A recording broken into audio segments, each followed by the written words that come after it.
Bonsoir, salut, comment vous allez? J'espère que tout va bien chez vous, les activités. On remercie Dieu. Aujourd'hui, nous allons parler un tout petit peu des ordinateurs. Et bien avant de commencer, j'aimerais vous remercier pour la confiance que vous me faites. Et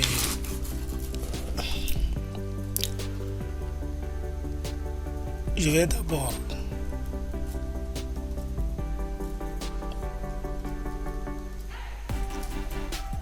et oui, ce que vous voyez là, ce n'est pas une usine. Ce que vous voyez là, ce n'est pas une chambre de quelqu'un. En fait, ce n'est même pas le salon de quelqu'un. Ce n'est pas une usine. C'est un ordinateur.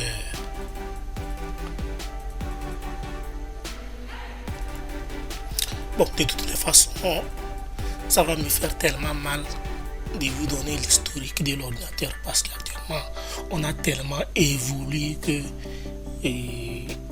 penser à l'histoire. Bref, je vais vous parler du microprocesseur. Au fait, ça va être une série de tutoriels que j'ai commencé et qui va nous amener très très loin.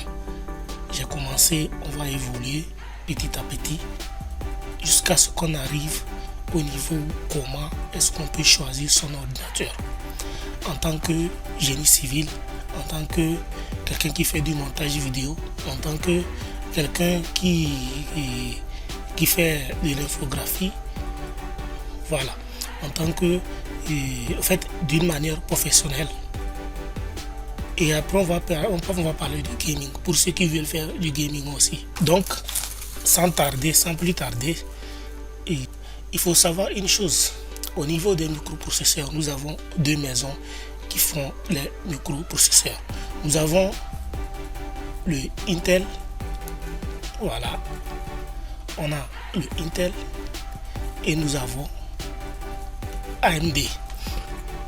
Donc on a les deux maisons qui font les microprocesseurs. Voilà.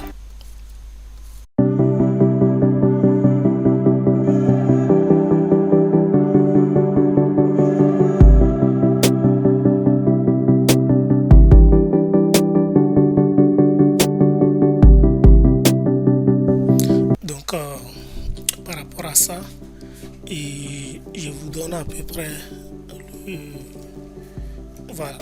voilà le schéma d'un ordinateur. Nous avons d'abord, pour commencer, nous avons la carte graphique. Nous avons, je suis en train de citer ce qui nous intéresse ici. Nous avons d'abord le microprocesseur. Nous avons la carte graphique. Nous avons la carte mère. Nous avons le mémoire RAM. On a le disque dur. Donc, nous allons commencer d'abord par celui-là, le microprocesseur. Voilà. Maintenant, avant de commencer, nous allons apprendre un peu à lire. C'est-à-dire que quand je prends, par exemple, je prends ce tableau. Quand je viens là, et voilà, quand je prends par exemple ici, ils ont écrit Core i9 11900K. Ça veut dire quoi, tous ces chiffres? Donc, quand on voit ça, donc, on va essayer de décortiquer ça. Et le corps, quand nous prenons le corps, nous avons d'abord, c'est composé de plusieurs choses. On a marque, on a gamme, et puis le modèle et la puissance. On a le modèle, on a la génération, on a la puissance qui vient. Par exemple, quand nous prenons Core i9, Intel, c'est la marque. C'est bon. Intel, c'est la marque. Core, Intel, on a Intel marque. On a Core gamme. C'est bon. On a i9 qui est le modèle. On a 10 ici là. Les 10900K. Les 10900K, c'est séparé en deux. Ça se sépare comme ça. Nous avons 10 qui est la génération et on a 900K qui est la puissance, qui donne la puissance. Voilà. Quand vous voyez K devant K, ça veut dire que l'ordinateur peut être poussé au-delà. Ça veut dire qu'il y a une carte graphique intégrée au niveau de l'ordinateur. Quand vous avez S, ça veut dire que si vous payez votre microprocesseur et que vous ne payez pas une carte graphique, vous n'aurez jamais l'affichage. Donc c'est juste ce que ça veut dire. Donc au niveau de tous ces chiffres, c'est juste ça. Bon, maintenant,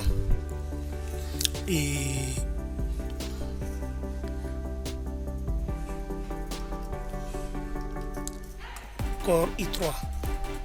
Quand nous prenons le Core i3, il a aussi des générations avec la puissance qu'il faut. Le Core i3, c'est réservé à ceux qui font un peu du bureautique, pas à fond. Voilà, c'est réservé beaucoup plus à ceux qui font du bureautique, voilà, qui font du gaming. Voilà, c'est beaucoup plus réservé à ceux qui font. Pardon. Voilà. C'est beaucoup plus réservé à ceux qui font du gaming. Le i7, c'est réservé au gaming et aux professionnels. C'est-à-dire que ceux qui font le montage vidéo, ceux qui font l'Union, Archicad, ainsi de suite, comme à l'ingénierie et en même temps aussi au gaming, c'est réservé. Quand on va commencer par parler aussi, et on va commencer après, on va donner plus d'informations par rapport à ça. Maintenant, le i9, c'est réservé à ceux qui font beaucoup plus un truc de professionnel. Donc ce qui est important au niveau des corps, c'est de savoir lire, comme je viens de l'expliquer, c'est de savoir lire et connaître la puissance. Voilà. Maintenant, quand nous allons chez AMD, donc ça c'est les premiers, vous voyez l'affichage, voilà comment ça affiche. Donc c'est vraiment, donc, et eux aussi à leur niveau nous avons la même chose. Quand je prends ceci, nous avons chez eux, on ne parle pas du Core, mais on parle plutôt de Ryzen. Nous avons ici Ryzen 5. Voilà, on a Ryzen 5. Nous avons ici Ryzen 7. Donc chez AMD aussi c'est la même chose. C'est-à-dire que quand je prends un Ryzen 5, c'est conçu uniquement au jeu. Bon, on peut faire autre chose, mais si vous voulez faire un truc professionnel, je ne vous conseille pas le Core i5. Je ne vous conseille pas un Ryzen 5. Je vous conseillerais plutôt soit un Ryzen 3 ou un Ryzen 7. Voilà. Ou 9. Voilà. Bon, je n'ai pas voulu présenter le 3, j'ai presque abandonné tout ça là. Bon, je n'en ai pas vraiment besoin. Je vous exhorte, si vous voulez faire vraiment un travail propre, que ce soit le montage vidéo ou bien que ce soit du gaming, de commencer à partir de i5, i7 et vous allez faire vraiment du bon travail. Donc au niveau des Ryzen aussi, on a la même chose qui se produit. Par exemple, quand je prends ce document, donc ce document nous indique, et je vais vous le laisser aussi, il indique aussi l'évolution de chez AMD. Voilà, il indique l'évolution chez AMD. C'est de suite. Donc je vais vous laisser aussi au niveau des commentaires.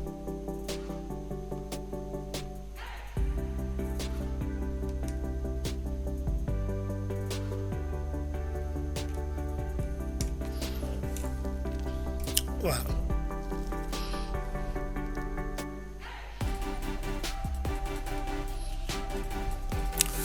chez AMD, nous pouvons donner, nous avons par exemple un exemple, on a un Ryzen 7 et Ryzen 7 5800X.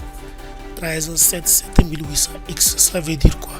AMD, on a la même chose qui se produit.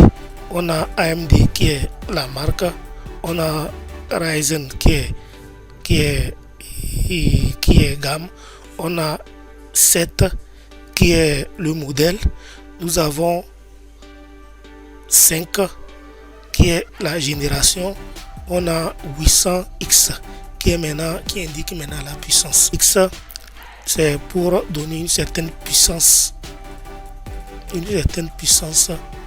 Et bref, dites-vous que quand c'est X, c'est un peu plus élevé. Et chez eux, nous avons X 3D. Donc X 3D, ça veut dire que ce sont des microprocesseurs qui sont conçus uniquement pour le jeu.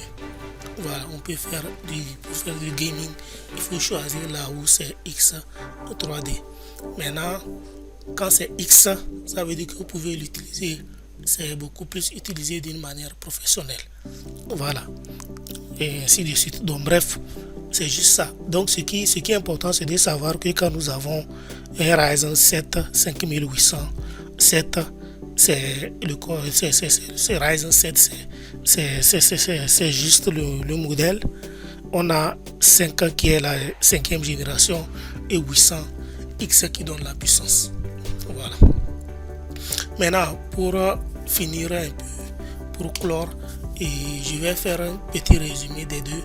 Nous avons au niveau des corps, nous avons le corps i3 qui est réservé au bureautique.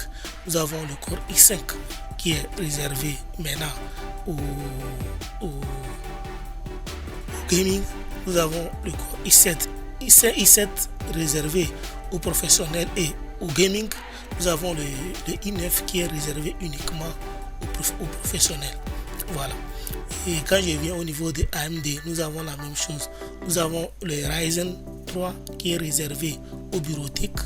Nous avons le Ryzen 5 qui est réservé au gaming. Nous avons le Ryzen 7 qui est réservé au gaming et au bureautique. Nous avons le Ryzen 9 qui est réservé maintenant aux professionnels. Voilà. 7 réservé aux professionnels. Et quand je dis professionnel, sachez que je parle de ceux qui font un travail avec, ceux qui font un travail de montage vidéo, ceux qui font un travail de l'infographie, ceux qui font un travail d'ingénierie architecte. Donc ceci pour dire que si vous êtes architecte, vous êtes ingénieur, vous faites le montage vidéo, vous voulez choisir un ordinateur, que ce soit un Ryzen ou bien que ce soit Intel, je vous conseille de choisir un Core i7 et choisissez les dernières générations. Vous choisissez les dernières générations. Vous choisissez un Core i7 ou bien vous choisissez un Ryzen 7. Ou soit vous choisissez un Core i9 ou bien vous choisissez un Ryzen 9. Maintenant, au niveau des Ryzen, quand vous arrivez pour choisir là où c'est écrit X à la fin et choisissez les dernières générations. Voilà, donc je pense que c'est juste au niveau des microprocesseurs. Et prochainement, nous allons parler des cartes graphiques. Si c'est les cartes graphiques, quelle carte graphique il faut pour telle génération d'ordinateur. Voilà.